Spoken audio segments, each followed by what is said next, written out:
It's been a pretty natural thing since the advent of digital photography that people have nude photos of themselves or sex tapes. A lot of people might deny it, but I'm willing to bet that at least half of those people are lying. People's weird, incessant desire to document their naked bodies will probably always overshadow common sense. So I'm not here to do this video to tell you not to strip down and take naked photos or to have fun with the camcorder once in a while. But just consider these 5 points before you hit record or send. 1. It lasts forever.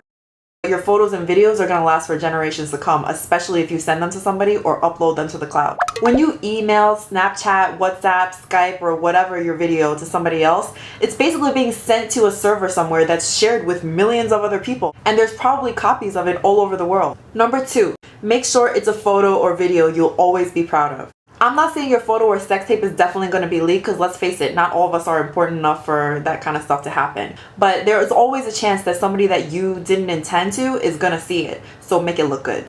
Is the background neat? How's the lighting? Is there something like reflecting in the mirror that's going to make you the subject of internet ridicule for the rest of your life? You need to check that. Number 3, don't do it if the thought of having to explain it to the world upsets you. You might look great in the photos, but there may come a day when you have to explain to somebody why you sent that photo to that person at that time. If you send it to your husband on your anniversary, most people aren't going to find that gossip to be that interesting. But maybe the reason why you took that photo and sent it to that person is embarrassing and you don't want the world to know about it.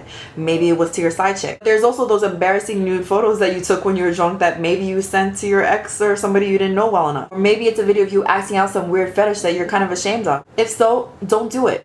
Number 4, how much do you trust the other person involved?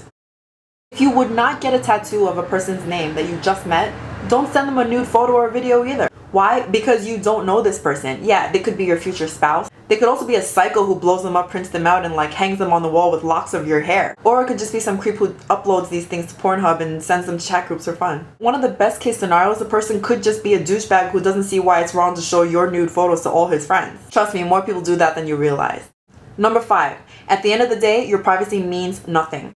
If your stuff enters the public domain, people will see it and they will judge you for it. It doesn't matter if you have a right to privacy or not. Let's just put it this way. If you're complaining that your privacy has been violated, it's probably because it's too late and it already has been violated. It's already been downloaded, jerked off to, and turned into a meme. Which means that unless you're about to get a huge payout on this complaint, you're probably wasting your time.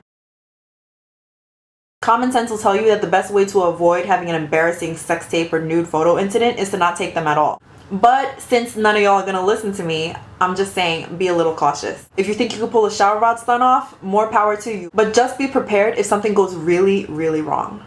Thanks. See you guys next time.